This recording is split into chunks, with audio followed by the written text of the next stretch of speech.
우리 엄마한테 명동 가 있으라고 했다며. 그래놓고 배터리 없어서 연락도 안 하고 나몰라라 무책임하게 노인을 명동 한복판에서 길을 헤매게 해? 나한테 전화 한 통이라도 주지. 어떻게 회사 사람들이랑 그렇게 술자리를 갈 수가 있어? 분명 장모님 안 계셨다고 전화해도 안 받으시고 나도 약속이 있는데 그럼 어떡해? 부장님도 미리 나오시는데 시간 어기면 내가 얼마나 눈치 보이는 줄 알아? 그래서 우리 엄마 버스 시간 일찍 잡는다 했잖아. 그런데 거기다 대고 동선 생각한다고 일부러 늦게 오라는 게 당신 아니었어? 넌 우리 아들 좀 그만 잡아라. 네 남편 모처럼 전에 회사 사람들이랑 만나서 회포 좀 풀겠다는데 네 엄마 때문에 왔다 갔다 피곤하게 해야겠니? 분명 거기 나갔다는데 사돈 없었다고 하더라.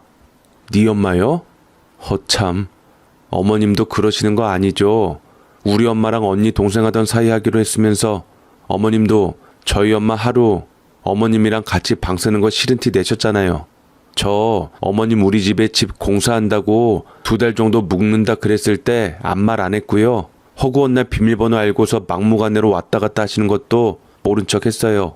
그런데 우리 엄마한테 뭐라고요? 일부러 남편이랑 짜고 그러신 거 아니냐고요? 예, 너 사람 잡겠다. 막말로 우리 집에 수능 2달 남은 고3 손주 있는데 안 싸던 오신다 한들 편히 공부하겠니? 그냥 하룻밤 묵을 거 역 앞에 모텔에서 편히 주무시다 가시면 되지. 모텔요?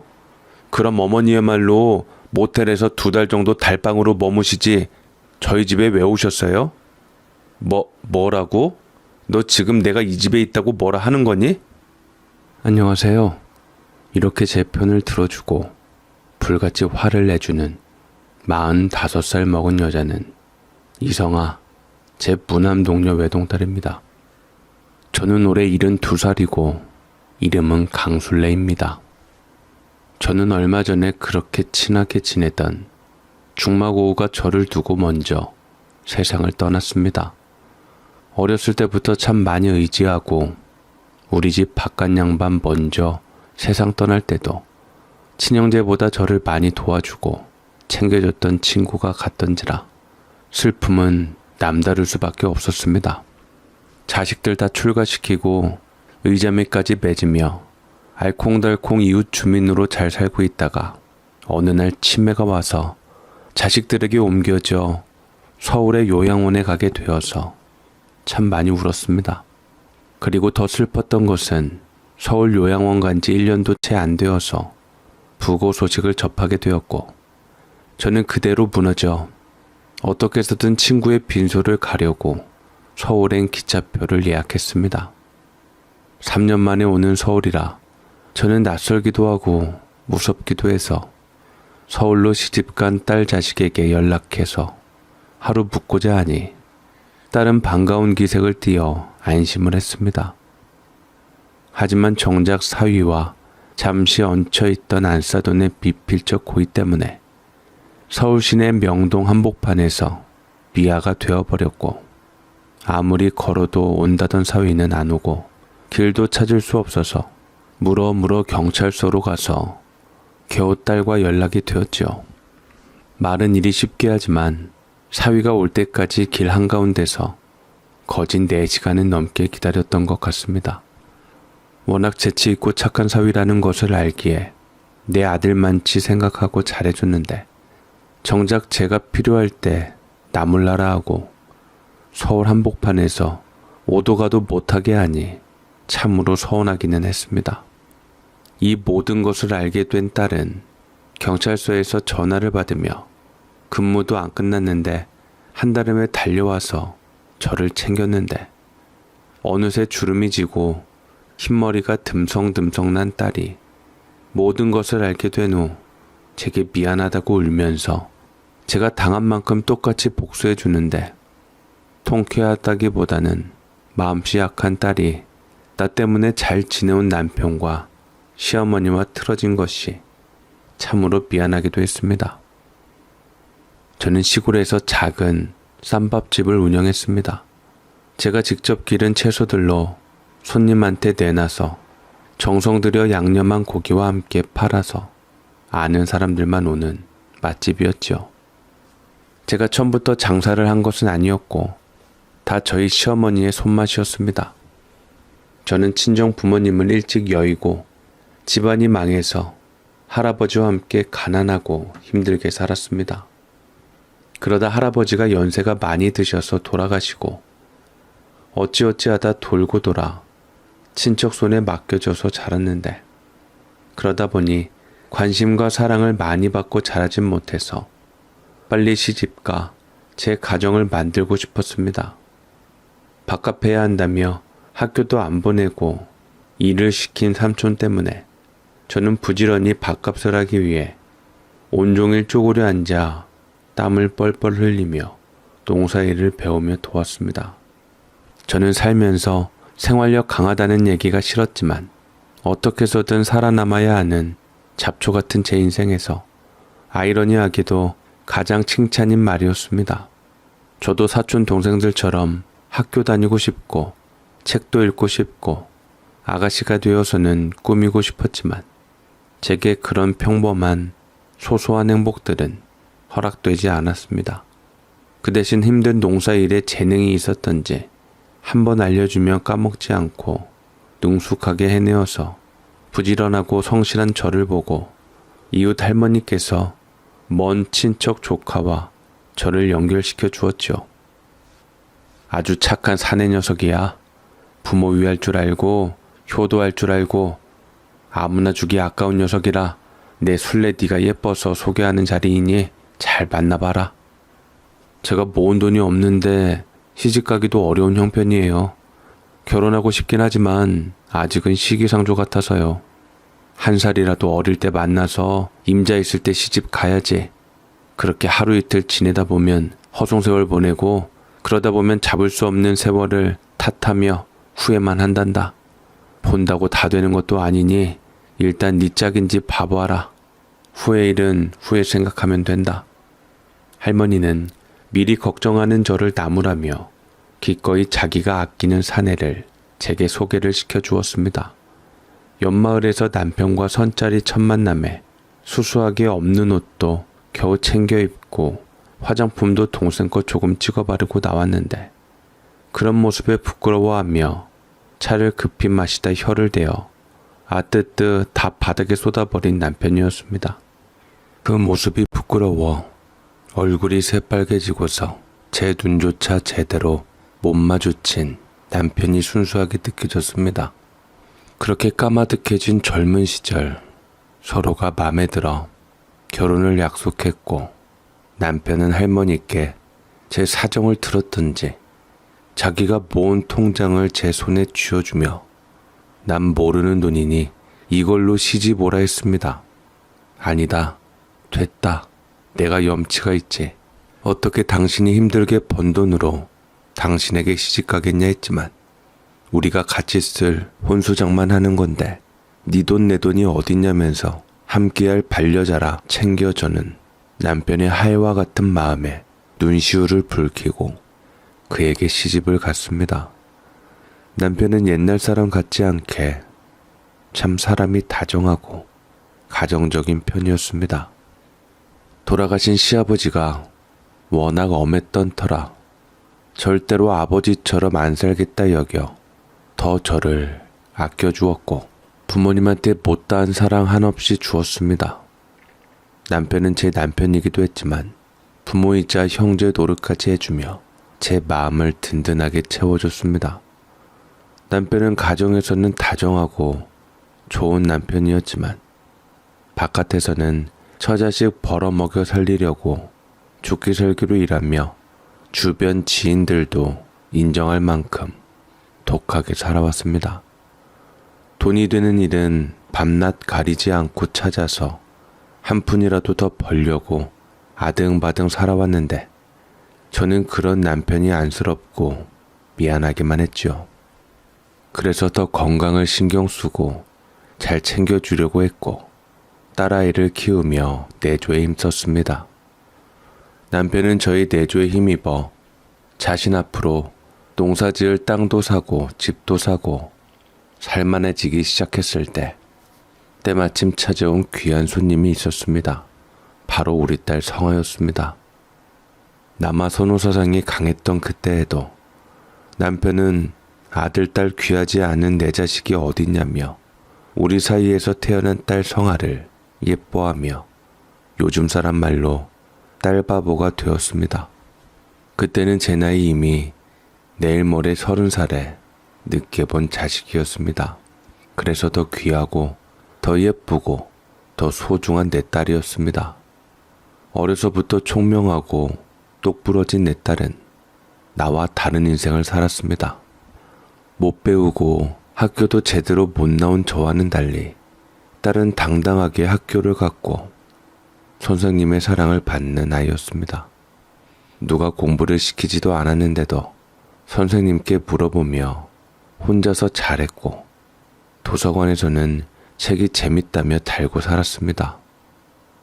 당시 친구들이 TV 보고 골목에서 인형놀이나 공기놀이 했을 때도 우리 딸은 흔들리지 않고 자기 스스로 책만 보느라 날밤을 꼬박 셀 때가 많았습니다. 어떻게 남편과 나 사이에 이렇게 영리한 딸이 나왔는지 아무래도 남편이 전생에 덕을 많이 쌓아 이룬 것이 내 딸인 것 같다며 저는 너스레를 떨고 칭찬했습니다. 하지만 그맘때쯤 남편이 갑자기 일하다가 쓰러지면서 저희 집은 크게 발칵 뒤집어졌습니다. 쓰러진 남편은 급히 병원으로 옮겨졌으나 시골 병원에서는 다시 큰 병원으로 가야 한다 했고 그나마 지방대학교에 있는 병원으로 갔지만 이미 시간을 놓쳐 영영 돌이킬 수 없는 강을 건너게 되었습니다. 저도 딸도 남편을 붙들고 울었습니다.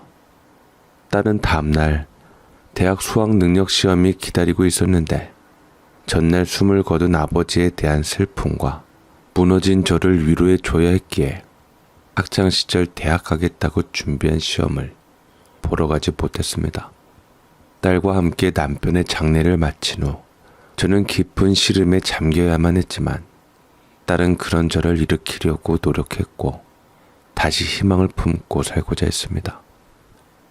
저는 하필 딸의 인생에서 가장 중요한 시기일지도 모르는 그때 부모가 방해가 되어버려 기회를 뺏은 것 같아 미안하기만 했습니다. 재수해라 성아야. 엄마가 재수할 학원비 마련해 줄 테니까 서울이든 어디든 가서 재수해서 대학 가. 아니야. 나 그냥 대학 조금만 있다 가려고 엄마. 안 돼. 대학 가야지. 네가 실력이 부족한 것도 아니고 선생님들께서 너 다 서울 명문대는 합격할 수 있다고 했어.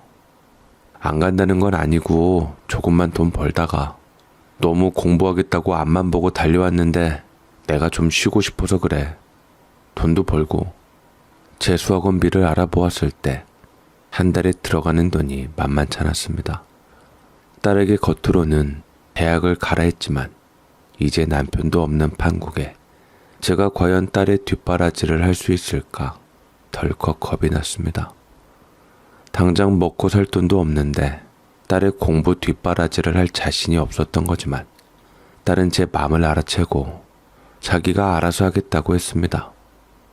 누구보다 딸이 잘 되기를 바랬고 저보다 잘 나가기를 바랬는데 막상 제가 금액적 부담이 짐지어지자 사실 걱정부터 앞섰던 것은 사실이었습니다. 제일 어려웠던 시기에 딸은 일단 자기가 돈을 벌어서 재수 비용을 마련하든 대학 등록금을 마련하든 알아서 하겠다고 하며 제 마음을 편안하게 해주려고 했고 저는 그런 딸에게 미안하게도 끝까지 공부시켜주겠다는 약속을 하지 못했습니다. 딸은 읍내에 나가서 하고 싶은 아르바이트를 했어요. 패스트푸드 아르바이트도 하고 회사도 다녀보고 그 중에서 자기 적성에 맞는 일들을 찾아 헤맸습니다.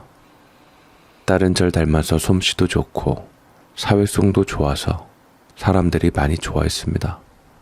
그러다 보니 점점 공부를 하고 싶은 마음이 없어졌던지 공부보다는 돈 버는 일에 치중하게 되었는데 이러다가 괜히 저처럼 학벌에 대한 자격지심이 생길까봐 싶었습니다. 젊을 때는 상관없지만 나이 들어서는 자존감이랑 연결이 되어 있어서 이런저런 자책감이 들을 것만 같았지요. 옆집에 친하게 지내던 예진이 엄마가 있었는데 제 초등학교 동창이었는데 그 친구도 저처럼 공부를 많이 하지 못해서 예진이를 온갖 과외다 학원에다 몰아붙여서 지방대라도 보냈습니다. 우리 딸이 전교에서 10등 안에 들 때 예진이는 반에서 10등 정도 했는데 예진 엄마는 크게 교육에 관심도 없는 듯 하더니만 우리 딸처럼 취업하겠다는 예진이를 붙들고 억지로 대학을 보냈던 것이었죠. 우리 때와 달라서 대학은 꼭 나와야 돼. 예진이도 대학을 갔는데 성화는 왜 안 보내? 성화 정도면 서울에 있는 대학교도 가겠구만. 대학 안 나오면 사람 취급도 못 받는 세상이라더라. 성화 마음에 맺히게 하지 말고 공부 다시 달래서 시켜서 대학 보내. 예진 엄마는 제게 용기를 북돋아 주었고 비록 제가 학비 부담을 져야 했지만 저 역시 보내는 게 맞다 생각했습니다. 결국 성화는 제 성화의 공부를 다시 시작하게 되었고 반년을 돈을 벌고 그 돈으로 나머지 반년을 노력해서 서울에 있는 한 어느 대학에 합격하게 되었습니다. 끝까지 제게 부담을 안 주려고 자기가 공부할 돈 모아서 공부하는 우리 딸이 너무나도 기특하고 고마웠습니다. 대학교 가서도 딸은 아르바이트 인생이었어요. 딸은 서울로 대학을 가게 되면서 기숙사에 있었는데 기숙사비에다 신입생 입학금, 등록금, 갖가지 명목으로 붙인 돈들이 줄줄이 나왔습니다. 그러다 보니 과외다 설거지다, 편의점 아르바이트다, 닥치는 대로 하면서 학비를 마련했던 것이었죠. 그것도 부족할 때면 학자금 대출을 받았는데 정말 저렴한 이자의 대출이었기에 딸은 그러면서 부분 장학금까지 받아서 저한테 일절 부담 안 가게끔 했습니다. 다른 친구들은 보니까 방학 때 배낭여행이다, 어학연수다 다 가는데 우리 딸만 못 가는 신세도 처량했는데 놀지는 못할 망정 내내 손에 물기를 달고 있으니 딸의 손을 보면 섬섬옥수 같은 젊은 여자 고운 손이 아니었습니다. 부모로서 밀려오는 무능력에 대한 무력감과 딸을 책임지지 못했다던 자책감이 한꺼번에 휘몰아쳤습니다. 저는 딸에게 저도 모르게 화가 났고 방학 때 간만에 저를 만나러 갔을 때 따뜻한 밥상을 차려주지는 못할 망정 감정에 앞세워져 아르바이트며 뭐며 다 그만두라고 소리쳤습니다. 너 이제 일 그만둬 성화야. 엄마가 어떻게 해서든 다 해줄 테니까 그만하라고 이젠 제발. 그냥 공부만 해. 대학 청춘 몇 년이나 간다고 그걸 일하겠다고 아득바득 살아? 엄마, 내 학비 내가 벌겠다는 건데 그게 무슨 고생이야. 늙은 엄마가 일하는 모습은 안쓰럽지만 젊은 내가 일하는 모습은 활력이 넘치고 성실하게 보여. 나야말로 엄마한테 내 학비 부담 줘서 그렇게 내몰고 싶지 않으니까 엄마야말로 그만하고 날 좀 내버려 둬. 부탁이야. 우리 딸만큼은 저와 달리 철없는 무남 동료 외동딸로 자랐으면 했지만 그러기에는 우리 딸은 너무나도 속도 깊고 착했습니다. 부모가 알아서 할 일을 부담 주기 싫다며 덩달아 잡초처럼 억세지는 딸을 보며 저를 탓했지만 이제는 달라지는 것도 없었습니다. 딸은 항상 제가 기억하는 한 밝고 명랑했고 그렇게 꿋꿋하게 제 도움 없이 학사모를 쓰고 대학을 졸업했습니다. 엄마, 이 학사모 써봐. 엄마한테 정말 잘 어울린다. 딸은 졸업할 때 학사모를 제 머리에 씌워주었고 저는 학사모를 쓴 모습을 거울로 보자 무슨 감정인지 울컥하며 터져나왔습니다. 딸은 우리 엄마 어린애같이 또 눈물바람이네 하며 저를 안아주고 토닥거렸는데 대체 누가 부모이고 자식인지 모를 만큼 딸은 정신적으로 상당히 성숙된 사람이었습니다. 그것을 주변 사람들은 다행히도 다 알아봐주고 딸의 자존감과 가치는 올라갔습니다. 애미는 항상 못났다 생각해서 자존감이 바닥이었는데 우리 딸은 매사 긍정적이어서 어려운 환경에서도 자존심과 자존감에 타격받지 않고 열등감 없이 잘 자라주었습니다. 딸은 취업 공부를 하겠다며 대학 시험 볼 때보다 더 열심히 공부했는데 1년 정도 되니 금융 자격증들을 따고 은행으로 들어가서 근무를 하게 되었습니다.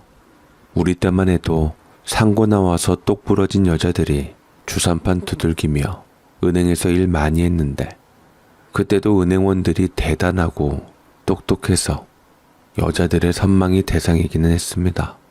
이젠 그 일이 어려워져 은행에 취업하려 해도 자격증이 필요해서 딸은 다 합격을 해서 들어갔습니다. 우리나라 대형 은행 유니폼에 딸의 이름이 박힌 명찰을 보니 자랑스럽기도 하고 대견했습니다. 딸은 직장 때문이라도 서울에서 계속 자취를 하기로 결정되어졌습니다. 저도 사는 곳에 대해서 미련이 없어 서울로 뜨려 했지만 그래도 남편이 여기 묻혀 있으니 쉽사리 고향 땅을 떠나기가 쉽지 않았던 터라 고민하다 딸만 보낼 수밖에 없었습니다. 저는 왜 하고 많은 직장 중에서 은행으로 취업했냐고 물으니 딸은 웃으며 답했습니다. 그냥 돈 냄새 실컷 맡고 싶어서 그렇지. 내가 비록 이 많은 돈을 가질 수는 없지만 그래도 실컷 만질 수는 있잖아. 능력 있는 부모 만났으면 좀 더 잘 살았을 텐데 미안하다. 엄마가 부족해서. 무슨 소리야. 내가 여기까지 내 능력으로 올라온 게 아니야. 다 엄마가 있었기 때문에 같이 올라온 거라고. 내 명석한 두뇌와 똘똘한 유전자를 준 게 엄마잖아. 나는 엄마 덕분에 지금 이 자리에 있는 거야. 대체 네 집 딸인데 말을 그렇게 이쁘게 핥고 우리 딸은 어느 녀석이 너를 데려갈는지 엄마는 벌써부터 아깝다. 그럼 엄마 옆에 평생 같이 살까? 나는 그래도 좋은데. 그런 소리 말고 좋은 남자 만나서 시집가야지.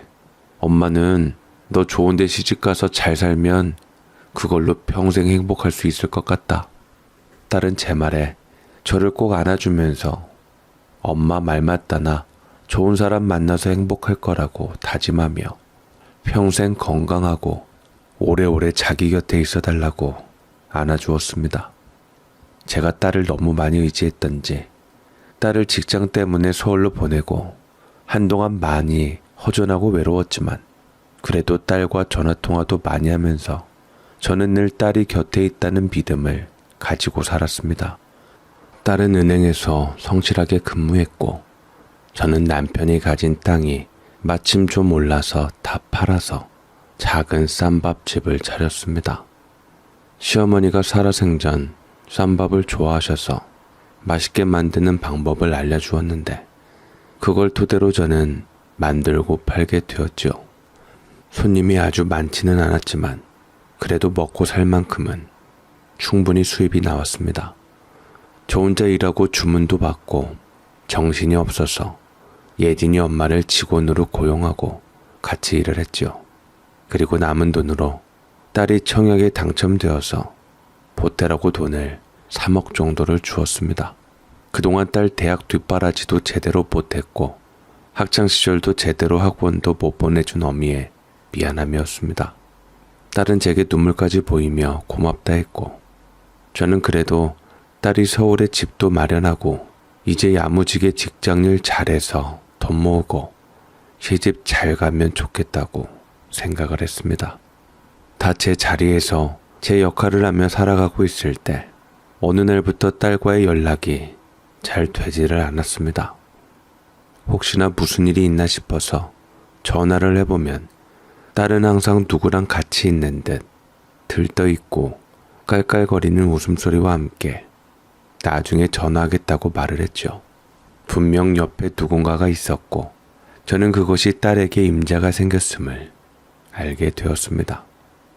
딸에게 누군가 든든한 사람이 생겼다는 것은 분명 기뻐하고 축하할 일이었으나 괜히 안 맞는 사람 만나면 상처받을까 싶어서 만나는 사람에 대해 알고 싶었고 대놓고 물어보고 싶었습니다. 하지만 제가 물어볼 만하면 딸은 대답을 피하며 화제를 돌렸고 제가 궁금해하는 것을 딸도 느꼈던지 자기가 때 되면 알아서 소개하고 데려오겠다고 했습니다. 그리고 한 1년 정도쯤 지나자 딸이 정말로 약속한 대로 먼저 소개시켜 주겠다고 해서 제가 있는 충청북도까지 내려왔습니다. 제가 가도 상관없었는데 바쁜 가운데 저를 보러 내려왔다는 것이 고마웠습니다. 내심 딸이 어떤 사람과 만나고 있었을까? 집안은 어떻고, 학벌은 어떻고, 직업은 어떤 사람일까? 그런 세속적인 것까지 신경 썼는데 사실 다 부질없는 것임은 알고 있었죠. 그냥 뭐니 해도 제일 중요했던 것은 그냥 우리 딸 잘 아껴주고 사랑해주고 행복하게 해주는 넉넉한 마음씨를 가진 남자면 되었다고 생각했는데 왜 자꾸 우리 딸보다 못한 남자는 만나는 게 싫었는지 모르겠습니다. 헛웃음이 났고 이러면 안 되지 싶어 저는 마음을 다잡고자 했습니다. 어찌 되었든 딸이 좋아하는 사람이니 진심을 다해 맞이하고자 했습니다. 그래서 장을 봐와 한상 가득 그야말로 상다리가 부러지도록 잔뜩 요리를 해서 딸이 오기만을 기다렸죠. 그리고 딸이 왔습니다. 엄마, 나왔어. 많이 기다렸지? 미안해, 차가 많이 막혔어. 안녕하세요, 장모님. 처음 뵙겠습니다. 오철수라고 합니다. 오느라 수고했다. 아이고, 힘 다 뺐겠네. 어서 와요. 시장할 테니 얼른 와서 들고 얘기해요. 저는 인자한 웃음을 지으면서 잔뜩 긴장한 사위를 안으로 맞아들였고 딸과 제 기분을 맞추기 위해서 음식 하나하나 먹으며 칭찬을 아끼지 않았습니다. 와, 장모님 요리 솜씨가 너무 좋으십니다. 세상에서 이렇게 맛있는 고기는 처음 먹어봤어요. 쌈밥집을 운영하신다고 하시던데 나중에 저희 부모님도 모시고 올게요. 우리 딸이랑 결혼하면 사돈 되실 분인데 여기까지 어려운 걸음하시게 할 순 없지. 내가 언제든 가서 해줄 테니 걱정 말고 많이 드시게. 예비사위는 운전하는 동안 많이 시장했는지 허겁지겁 먹으며 그 자리에서 밥을 3공기나 비웠고 잘 먹는 사위가 재밌다는 듯 딸은 애정 가득한 눈길로 그 사람을 보았습니다. 거기다 사위가 센스가 있어서 맛있게 먹고 음식 치우는 것까지 다 도와주었고 장모님 잘 얻어먹었으니 설거지는 자기가 하겠다며 팔 걷어붙이고 열심히 하는데 아니 아직 우리 집 식구도 아닌데 손님을 어떻게 설거지를 시키겠나 하며 말렸지만 딸이 나보다 알아서 잘한다며 얼른 들어가서 쉬자고 잡아 끌었습니다. 불편해서 곁눈질로 한창 설거지 중인 사위를 보았는데 땀이 뻘뻘 나는데 와이셔츠를 걷고서 열심히 하는 모습이 예뻐 보였지만 마냥 미안하기만 했습니다. 그러자 딸이 조심스럽게 제게 말을 했습니다. 저 사람 정말 착하고 좋은 사람이야. 나보다 더 좋은 대학 나왔고 지금 오케스트라에서 호른 연주자인데 열심히 먹고 살려고 레슨도 많이 하고 보험도 하고 열심히 사는 사람이야. 직장이 여러 군데야? 호루라기는 또 뭐냐? 요새는 호루라기로 악단을 들어가? 아니, 호루라기가 아니라 호른. 색소폰처럼 노란색 악기인데 입으로 부는데 저 사람 연주하는 거 보면 되게 멋있어. 그 악단은 맨날 가서 월급 받는 데 아니야? 그냥 자유롭게 일하는 프리랜서라고 생각하면 돼. 그래서 여러 가지 일도 많이 하잖아. 수입은 나보다 더 좋은 사람이야. 대학도 명문대 나오고. 들어보니까 직업이 참 여러 가지가 있었습니다. 저는 한 군데 진득하게 직장 다니는 줄 알았는데 그것이 아니라 민간 오케스트라인가 음악 악단에서 연주자로 있고 레슨도 하고 있고 그것도 부족해서 보험까지 한다니 몸이 10개도 아니고 그것을 다 어떻게 하나 싶었죠.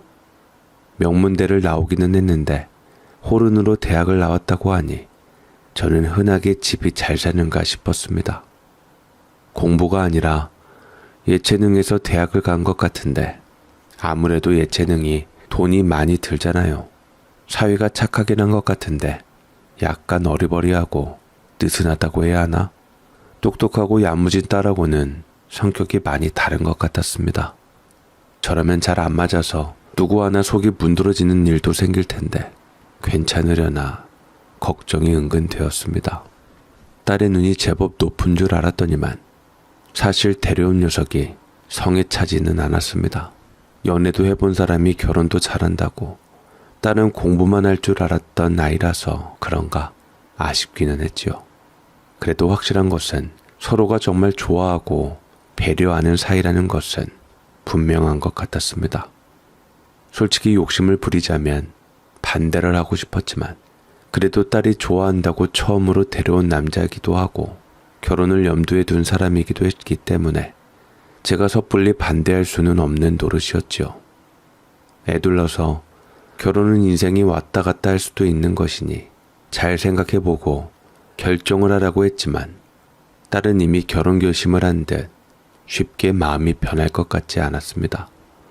가까이 살았으면 제가 참견이라도 했을 텐데 멀리 살아서 딸이 어떤 남자를 만나고 다니는지도 몰라 지금 와서 뭐 어찌할 수는 없었지만 아쉬움이 떨쳐지질 않았습니다. 상견례하고 사돈을 만나보니 마음은 더 안 좋았습니다. 저번에 사위가 제가 사는 곳까지 내려와서 미안하기도 하고 이번에는 간만에 서울 구경할 겸 나가게 되었습니다. 딸이 어떻게 사는지도 궁금했고 사위랑 안사돈도 어느 환경에서 지내온 사람들인지도 보고 싶었습니다.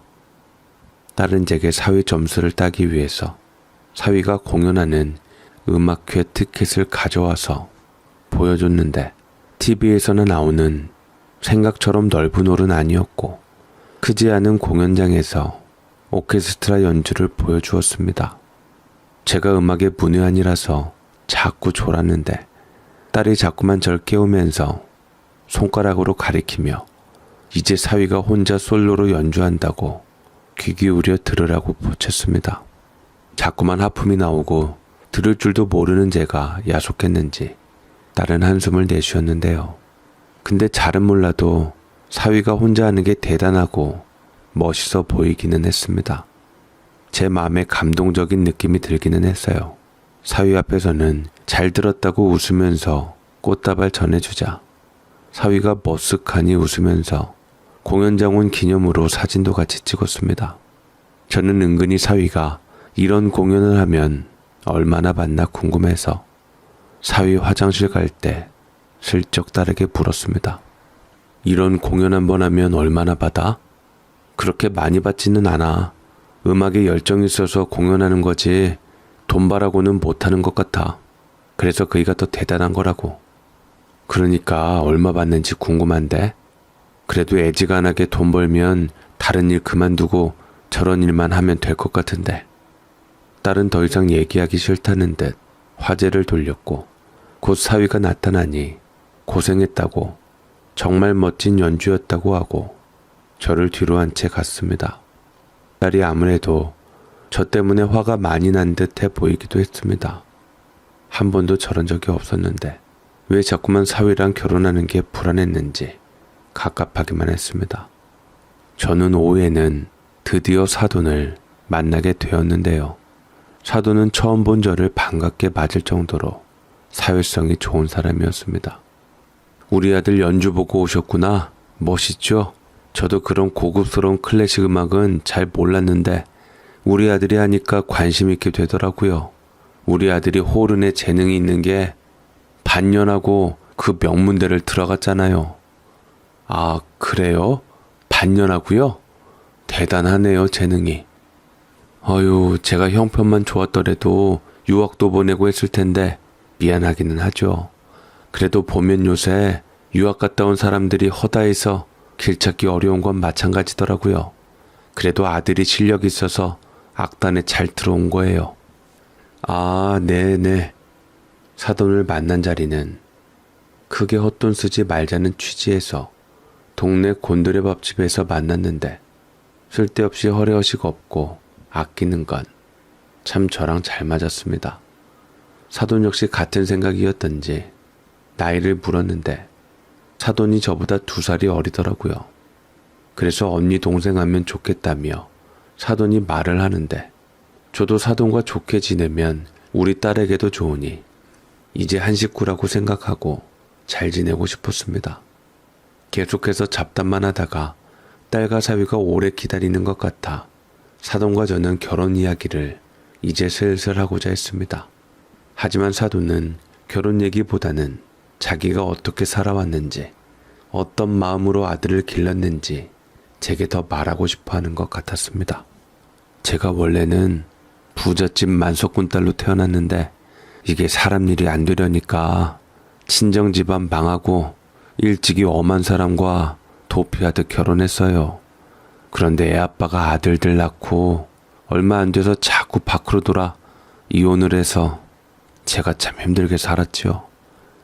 요새는 돌싱이라고 해서 이혼한 사람들이 하나도 흠이 아니지만 저희 때만 해도 달랐잖아요.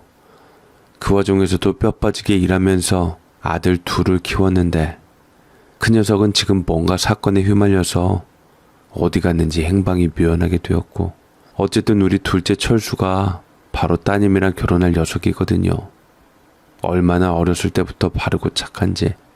비록 사춘기 때 크게 한번 몰아치기는 했지만 그 외에는 엄마 생각할 줄 알고 참 기특하기만 했던 내 자식이었어요. 공고를 갔는데 악단에 갑자기 꽂혀가지고서 느닷없이 가겠다고 해서 어려운 집안 형편에서 호른을 사줬는데 그 호른이 중고로 70만 원 정도 했거든요. 겨우겨우 마련해서 연습 열심히 하고 들어간 거예요. 아, 네네, 그러셨군요. 사위가 아주 고마운 아드님이었네요. 그뿐만인 줄 아세요? 우리 철수가 말이죠. 정말 대단한 게, 저는 사돈이 한참 자기 얘기를 하는 것을 들으면서 물을 들이켰습니다. 자기 자식 안 귀한 엄마 없다고, 사돈도 사위에 대한 부심도 대단하고 애정이 가득했는데 결혼 준비에 대해 얘기하려고 나갔건만 정말 만나서 아들의 자랑을 끊임없이 했습니다. 나중에 만나서 이런 수다 떨어도 되는데 딸아들 앞에 있는데 계속 자기 말씀만 하시니 이제 좀 끝내려고 화제를 돌리려고 해도 자기 얘기 자식 자랑하는 것이 전부라서 저도 모르게 한숨이 나왔습니다. 그러자 눈치 좀 있는 사위가 그나마 자기 엄마를 툭 치며 말리고서 그만하라고 했고, 안사돈은 비로소 결혼 얘기를 했는데 정작 중요한 얘기는 5분 만에 마무리했습니다. 그냥 애들더러 알아서 살라고 하세요. 예물예단 그거 다 생략하고요. 보니까 성아가 집 있다니 거기 살림살이도 다 있겠다. 그냥 결혼식 조촐하게 올리고 혼인신고하고 들어가서 살면 되지 않겠습니까? 가타부타 할 것도 없어요. 아, 그럼 저희 딸네 집에서 사위가 몸만 들어와 살겠다고요? 다 있는데 낭비할 거 뭐 있습니까? 집 있으면 그냥 된 겁니다. 그것도 서울의 번듯한 33평 아파트인데 보니까 살림살이 몇 개만 들여놓으면 되는데 그건 지들끼리 알아서 살면서 마련하라 하세요.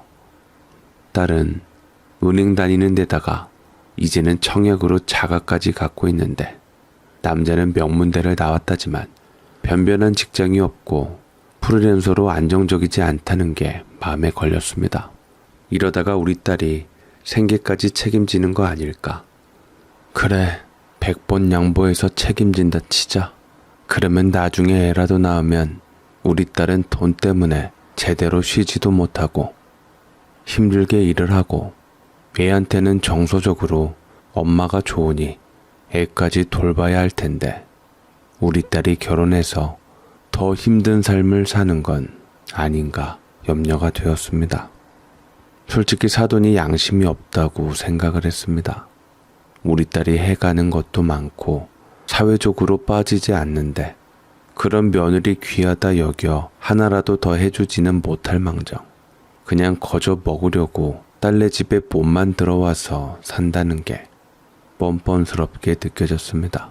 딸 번듯하게 사는 거 보면서 삶의 위안을 찾으려고 했고 내가 누리지 못한 삶은 딸이 대신 살아주는 것을 지켜보고 싶었지만 딸은 자칫 저보다도 못한 인생을 살 것만 같았습니다.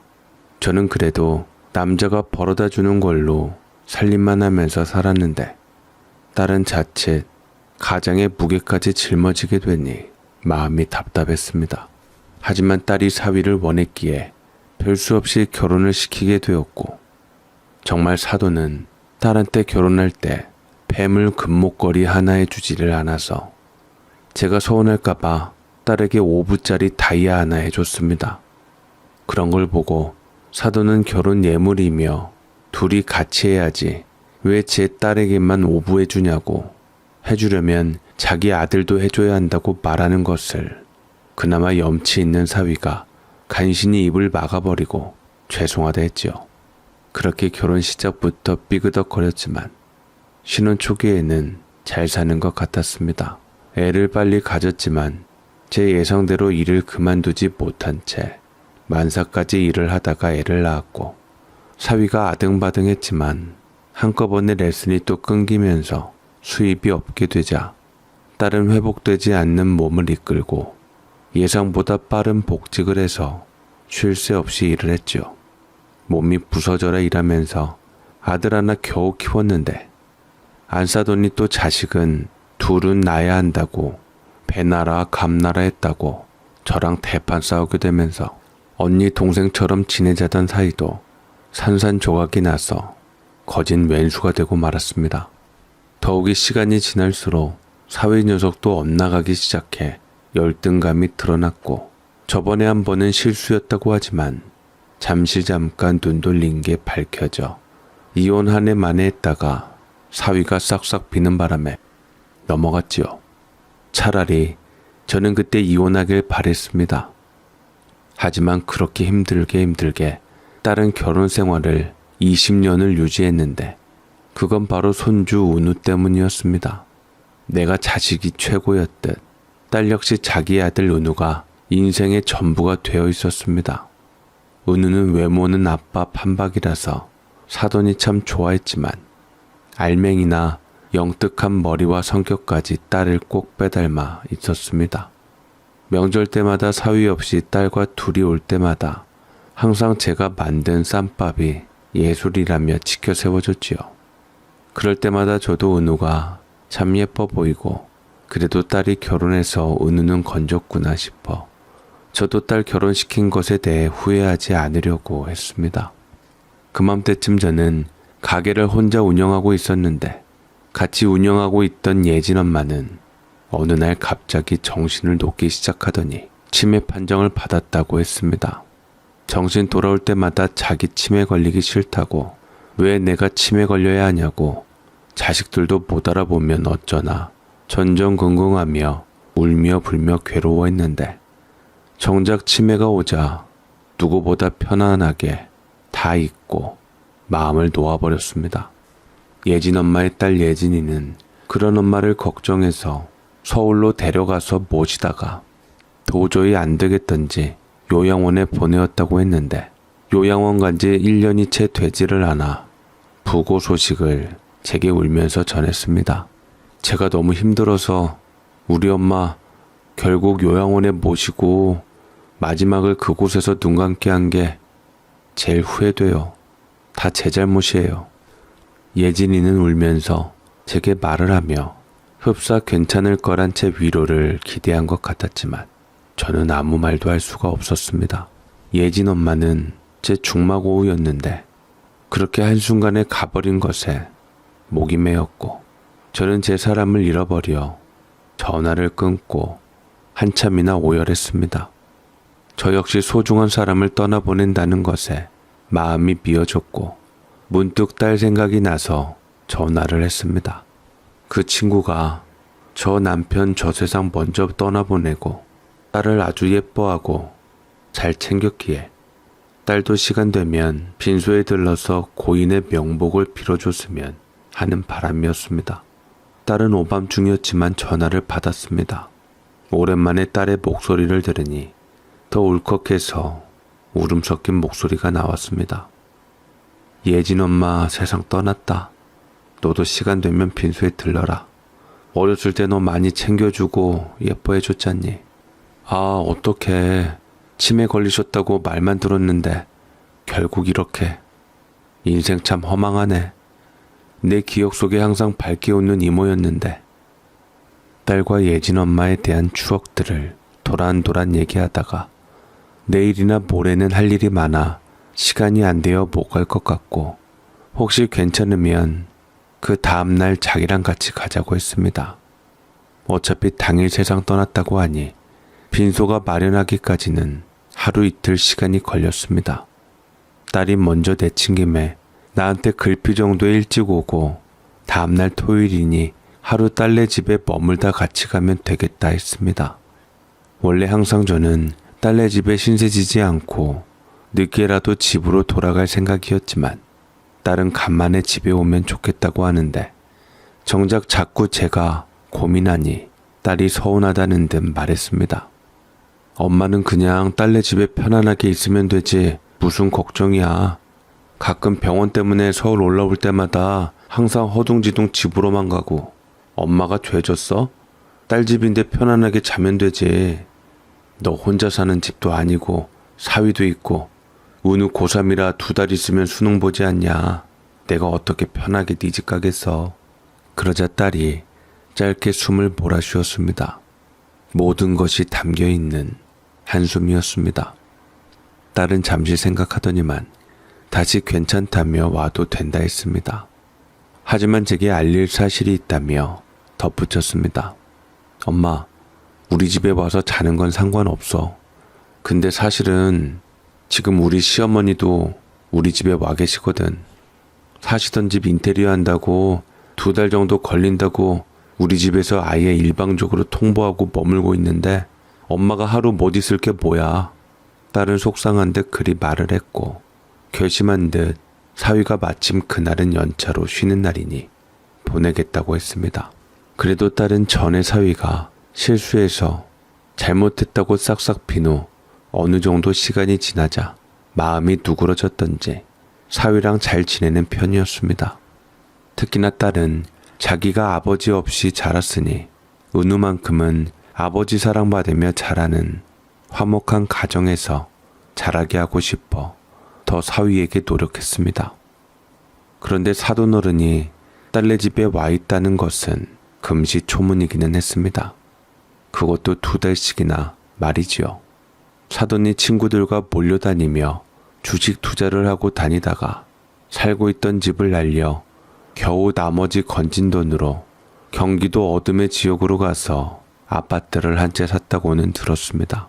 처음에는 돈이 없어 그냥 살다가 주식이 또 잘 되었던지 인테리어 한번 싹 하고 잘 살겠다고 했는데 2달 정도 걸린다며 딸네 집에 머물고 있었던 것이지요. 저는 제발 사돈이 사고 쳐서 딸에게 부담 주지 않고 그 말이 사실이길 바라며 2달 정도로 제발 끝나기를 바랬습니다. 그때 딸이 다시 전화가 왔습니다. 엄마, 그이가 연차 낸 날 그때 약속이 있어서 엄마랑 동선이 맞았으면 좋겠다고 하더라고. 혹시 2시간 정도만 늦게 버스 시간 봐서 타면 안 돼? 그래, 괜찮아. 그렇게 하자. 나도 버스 시간 보고 연락해 줄게. 근데 네가 오는 건 좀 안 되겠지? 예상해둔 버스보다 2시간이나 늦게 와달라는 것이 어렵지는 않은 일이니 그렇게 하겠다고 했는데 벌써부터 사위가 데리러 온다는 말에 불안하고 마음이 진정되지는 않았지요. 엄마 미안한데 그날 내가 일이 있다고 했잖아. 엄마가 그이 불편해하는 건 알겠는데 그래도 자꾸 부딪혀야지. 식구끼리 정도 들지. 1, 2년도 아니고 벌써 20년인데 엄마도 그러지 마 그이한테. 나도 안 그러려고 하는데 사위 생각만 하면 마음이 답답해서 그렇다 나도. 사위는 40대 초반까지 악기하고 레슨하다가 결국 다 안 돼서 그만두고 사촌형 인맥으로 어느 작은 중소기업에 들어가게 되었는데 거기 회사 사람들이랑 잘 맞아서 한참을 어울려 다녔다고 했습니다. 그런데 다니던 중소기업이 여러 가지 문제로 망해버려 지금은 그 이력으로 용케 다른 회사를 또 들어갔는데 전에 회사 사람들이랑 아직까지도 잘 만난다고 했는데 그날 그 약속이 있었던 것이었죠. 그 동선이랑 맞추려고 나온 김에 저를 픽업해서 집에다 데려다 주고 바로 약속 장소로 가려고 하는 사위의 나름의 머리 쓴 그림이었습니다. 어차피 제가 딸네 집에 신세를 지니 사위의 스케줄에 맞추는 게 맞다 여겨 알겠다고 하고 저는 당일이 되었을 때 2시간 늦게 버스를 탔습니다. 덕분에 딸내 가져다 줄 반찬이며 텃밭에서 제가 직접 농사지은 고추랑 상추, 깻잎 같은 쌈채소들, 제육고기 양념에 재운 거며 이것저것 더 많이 챙길 수 있었지요. 그리고 3시간에 걸쳐서 터미널에 도착을 하게 되었는데 사위가 터미널 쪽에 도착을 안 했던지 약속 장소에 보이지를 않았습니다. 저는 사위에게 전화를 걸었는데 받지를 않아 한참 동안이나 우두커니 서 있다가 화장실 한번 다녀오고 다리가 아파서 그 앞에 멍하니 앉아 있다가 40분 동안 기다렸는데 그때 사위에 기다리던 전화가 왔습니다. 장모님, 제가 실수로 길을 잘못 탔는데요. 혹시 명동으로 오실 수 있으세요? 잠깐 그쪽에 제가 볼 일도 있고 해서요. 꽉꽉 길이 막혀서 아예 이쪽으로 오시면 좋겠는데. 명동? 네, 택시 타시고 명동 쪽으로 오시면 제가 바로 픽업해서 집에 모셔다 드릴게요. 알겠네. 저는 사위의 전화를 받고 몸을 일으킨 후 천천히 짐들을 갖고 천천히 느릿느릿 버스 승강장을 기웃거리다가 또 헤맬 것 같기도 하고 그럼 사위랑도 엇갈릴 것 같아서 저는 택시를 타고 명동을 갔습니다. 이동하는 거리도 있기는 했지만 어찌나 길 사이사이가 막히던지 서울 사는 것은 큰 인내심이 필요할 것 같았습니다. 차들이 틈없이 꽉꽉 메어지며 쉴 새 없이 먼저 가겠다고 빵빵거리는데 택시 기사도 기다리다 화가 난 듯 핸들을 확 돌려버려 길을 쭉 돌아가는 것만 같았죠. 저는 미터기를 계속 의식하며 보았는데 택시비가 막 오르는 것이 불안해서 얼른 갔으면 하는 바람이었습니다. 한 푼 두 푼 아쉬운데 미터기 요금은 사정없이 오르니 괜히 택시를 탔다 후회했죠. 그래도 빠르고 편히 가는 게 다행이다 위안 삼고 저는 어느새 도착한 명동거리 앞에서 택시비를 주고 내렸습니다. 어이구 어이구 하는 소리가 절로 나오는데 간만에 보는 명동성당이 참 진귀한 풍경이었습니다. 그 옛날에도 명동은 항상 사람들로 가득 찼던 곳이었는데 지금은 노점상들도 많고 외국인들까지도 많아지니 거리에 사람 구경하기는 참 좋은 곳이다라는 생각이 들었습니다. 아무래도 제가 간판도 잘 모르고 익숙하지 않은 길이니 성당 앞에서 기다리는 것이 좋을 것 같아서 사위에게 전화를 걸었는데 아직 도착하지 않아서 운전대를 잡고 있어서 그런지 받지 않았습니다. 사위와 자꾸 전화가 어긋나는 것이 꼭 지금 나와 사위의 사이 같았지요. 그러지 말아야지. 아무리 마음에 들지 않아도 내 딸의 남편이니 예뻐해야지 싶다가도 이렇게 몇 시간이나 기다리게 만들면 예뻐해 줄 수가 없었습니다. 아까 전 역 앞에서는 30분만 기다린 것이었지만 명동 성당에 도착한 지 2시간이 지나도록 사위 녀석은 나타나지도 않았고 딸도 바쁜지 연락이 되지를 않았습니다.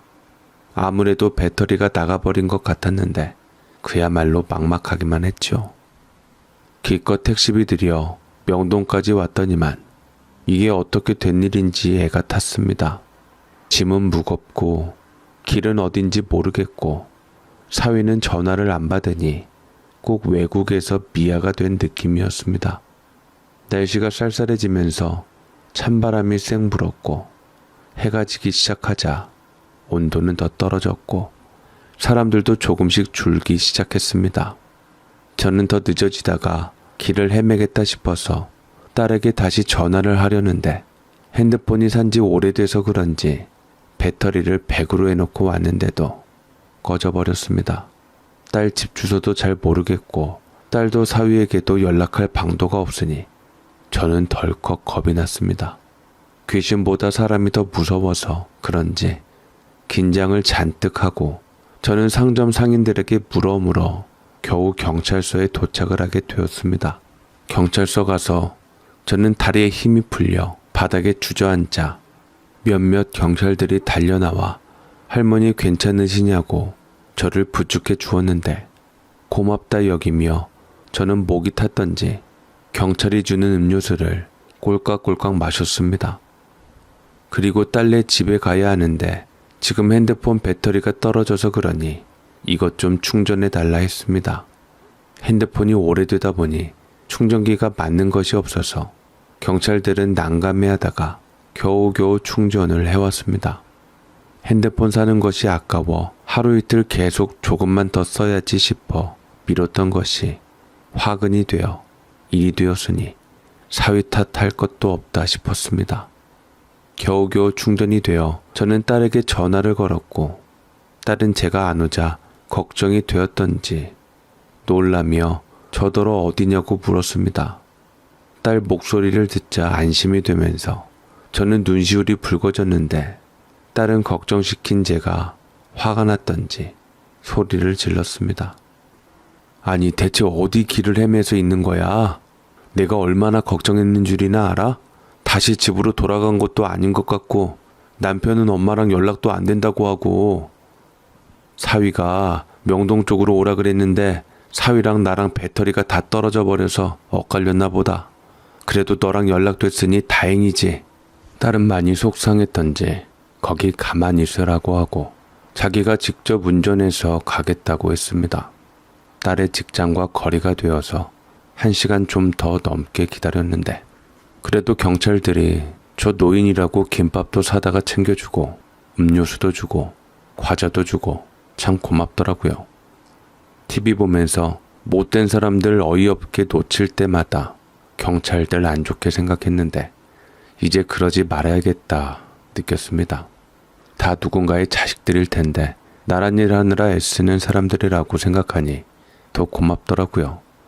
이런저런 잡다한 생각하다 보니 곧 딸이 도착했고 경찰들에게 어머님 돌봐줘서 고맙다고 비타 음료 같은 거 한 박스 주고 나서 저를 차에 태우고 집에 갔습니다.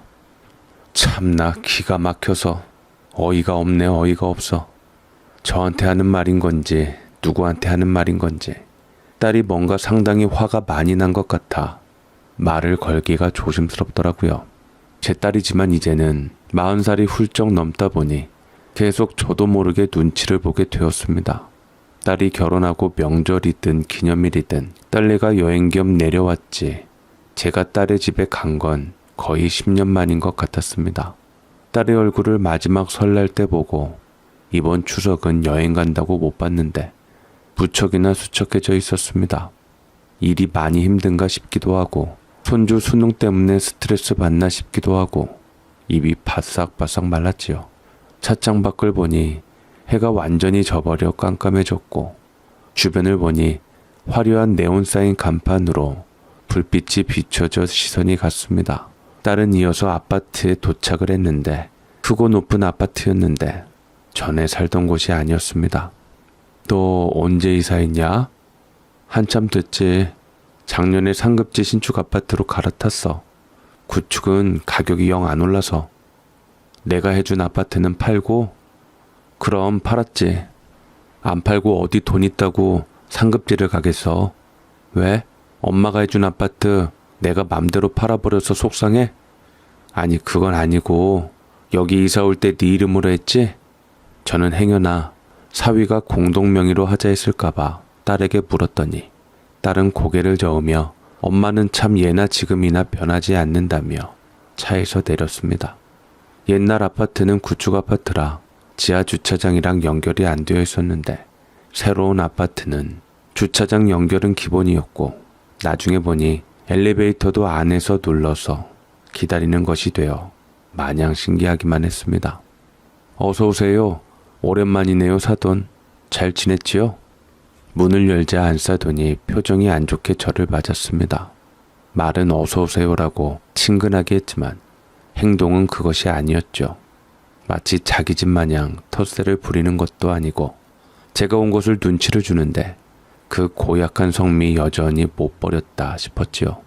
그러자 딸은 그 모습을 가만히 지켜보더니만 이내 사돈에게 되물었습니다. 이는 아직 안 들어왔어요? 그렇잖아도 오늘 좀 일찍 들어온다고 하더라. 만나러 갔는데 중요한 친한 사람들이 다 급한 일이 있다고 빠져버렸다고 재미없다고 곧 온대. 잘 됐네요. 할 말이 있었는데. 엄마는 식탁에 앉아. 저녁밥 안 먹었지? 내가 차려줄게. 사돈, 근데 뭐 가져오셨어요? 어디서 쾌쾌한 향기가 나네? 청국장 담근 것 좀 가져왔어요. 거기다 고기랑 반찬이랑 이것저것 챙겨왔어요. 아유, 마침 잘 됐네요. 제가 요새 통 입맛이 없어서 시골 음식이 그리웠거든요. 청국장은 뜨끈하게 해먹으면 아주 맛이 그만이겠네. 사돈은 반찬을 죄 꺼내놓고 하나하나 반찬 뚜껑을 열고서 손가락으로 하나씩 다 집어먹고 쪽쪽 빠는데 딸과 저는 인상을 찌푸릴 수밖에 없었습니다. 먹는 게 아까워서가 아니라 멀쩡한 젓가락으로 가져다 먹어도 될 것을 딸이 참 많이 참고 있었다 싶었지요. 어차피 저녁을 먹을 거라 딸은 사돈이 헤쳐진 반찬을 얌전히 떠서 반찬 그릇에 놓았고 사돈에게 몰아주었습니다. 딸과 안사돈의 기싸움에 저도 당황해서 불편했는데 이참에 사위가 오면서 딸의 분노는 불을 지폈습니다. 우리 엄마한테 명동 가 있으라고 했다며. 그래놓고 배터리 없어서 연락도 안 하고 나몰라라 무책임하게 노인을 명동 한복판에서 길을 헤매게 해? 나한테 전화 한 통이라도 주지. 어떻게 회사 사람들이랑 그렇게 술자리를 갈 수가 있어? 사위는 딸의 말에 오자마자 옛날처럼 더 이상 당황하지 않고 기다렸다는 듯 되받아쳤습니다. 분명 장모님 안 계셨다고 전화해도 안 받으시고 나도 약속이 있는데 그럼 어떡해? 부장님도 미리 나오시는데 시간 어기면 내가 얼마나 눈치 보이는 줄 알아? 그래서 우리 엄마 버스 시간 일찍 잡는다 했잖아. 그런데 거기다 대고 동선 생각한다고 일부러 늦게 오라는 게 당신 아니었어? 그러자 딸과 사위가 목소리가 높여지자 사돈이 밥이랑 반찬을 집어먹다 말고 중간에 끼었습니다. 넌 우리 아들 좀 그만 잡아라. 네 남편 모처럼 전에 회사 사람들이랑 만나서 회포 좀 풀겠다는데 네 엄마 때문에 왔다 갔다 피곤하게 해야겠니? 분명 거기 나갔다는데 사돈 없었다고 하더라. 네 엄마요? 허참, 어머님도 그러시는 거 아니죠?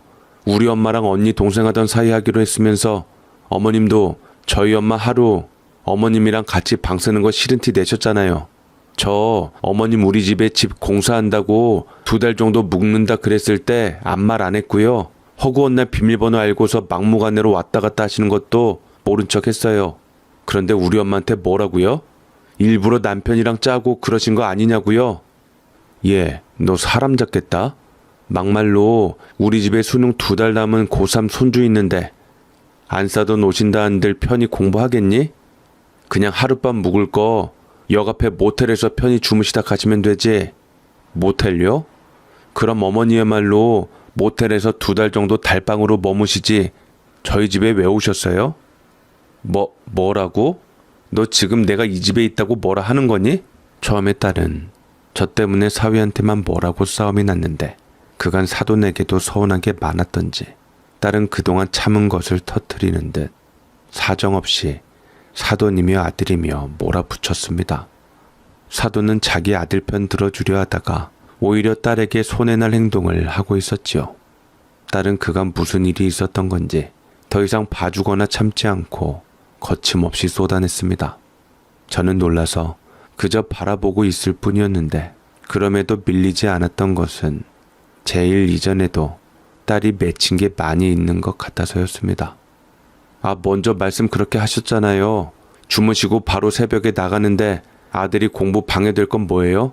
저희 엄마가 하루 주무신다고 해서 애 수능 망칠 것도 아니고 애 공부 방해된다고 외할머니 내쫓는 게 애 보기에 더 잘못된 거 아니에요? 그러는 어머님은 애 수능 시험 겹치는 때 왜 인테리어 공사 잡으셔서 2달 동안 우리 집에 계시는 건데요? 너 진짜 보자 하니까 지금 시애미한테 두 눈 똑바로 뜨고 그게 뭐 하는 거야? 아주 손주 교육 잘 시켰다. 아들이나 애미나 기가 막혀서. 아들이나 애미나 기가 막히다는 건 제가 할 말 아닌가요? 저도 참다 이러는 거예요. 어머님도 참 너무하세요. 아들이 저렇게 장모님께 잘못대하면 감싸고 돌 게 아니라 따끔하게 어른한테 그러는 거 아니다 하고 야단을 쳐야죠. 저한테는 그렇게 하셔도 우리 엄마한테는 그러는 거 저 못 참아요. 뭐? 얘가 못하는 소리가 없다. 철수야, 지금 나를 내쫓겠다고? 너 진짜 이러기야? 우리 엄마가 너한테 얼마나 잘해줬는데 우리 엄마는 너한테 못해줬어?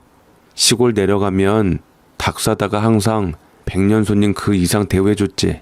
어머님이 나한테 해준 것보다 너한테 한없이 퍼줬을걸?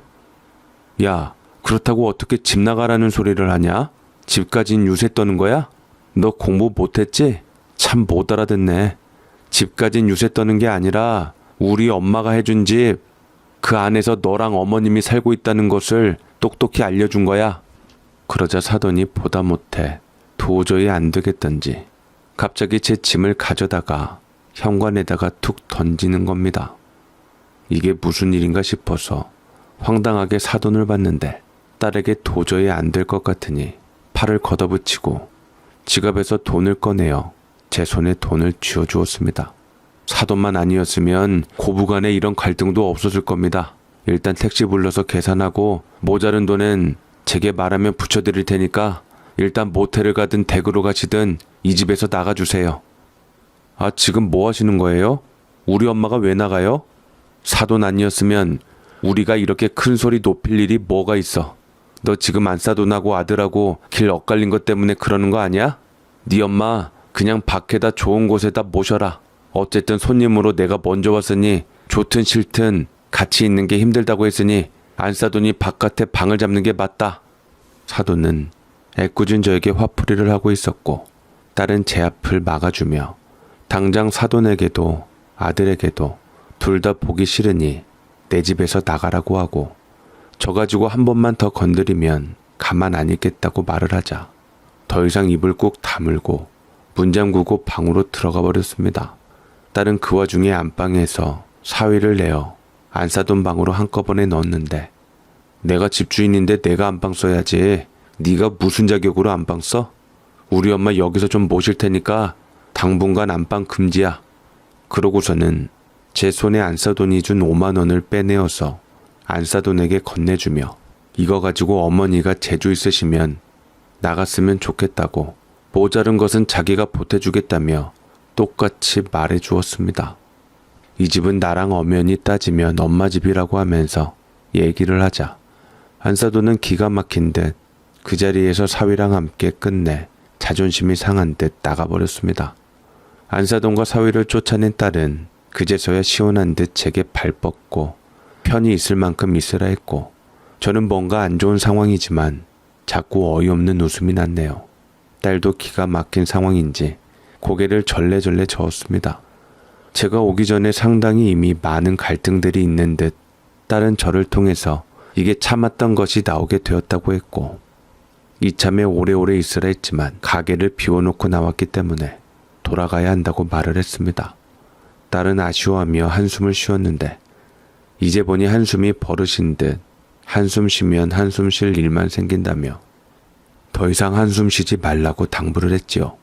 그리고 딸네 집에서 하루 머문 뒤에 저는 딸과 함께 예진 엄마 빈소를 다녀왔고 딸은 제목까지 두툼한 조의금을 내고 왔습니다. 하며 저를 세상 꼭 껴안고는 말했습니다. 엄마는 오래오래 내 곁에 있어야 돼. 알겠지? 저렇게 예진 이모처럼 가면 안 돼. 걱정 말아라. 엄마가 이래봬도 명줄이 길어. 엄마 걱정하지 말고 너나 잘 살아.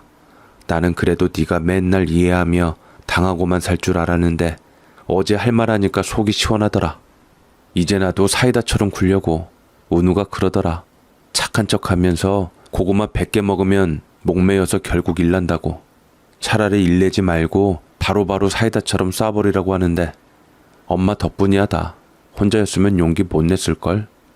딸은 그렇게 말하면서 이참에 시어머니 인테리어 다 하고 나가면 이번에는 엄마랑 정리해서 합가하며 살고 싶다고 했지만 저는 혀를 내두르며 절대 그럴 일 없다고 엄마는 고향이 제일 편하고 행복하다고 말했네요. 딸과의 소동이 있은 뒤 딸이 터미널까지 데려다줘 집으로 돌아왔고 간만에 발 뻗고 푹 잠을 잤습니다. 저도 내심 이제까지 고구마 딸을 참기 힘들어서 계속 걱정하고 염려했었나 봅니다. 제 편을 들어주고 할 말 다 하는 사이다 같은 우리 딸을 보며 저는 그제서야 맘 놓고 살 수 있을 것만 같았네요. 그리고 무엇보다 끝까지 제 편 들어주는 딸에게 참 고마웠습니다. 돈 없고 힘없는 시골 노인일 뿐인데 그래도 엄마라고 생각해 주는 게 내 딸이지만 참 감동이었습니다. 조만간 사위와 사돈에게 엄마한테 사과를 받아내 주겠다고 했는데 저는 상관없습니다. 이렇게 든든한 딸이 있는데 그깟 사과가 대수겠습니까? 사실은 제가 딸을 잘 키웠다는 자랑을 하고 싶어 이런 사연을 쓰게 되었습니다.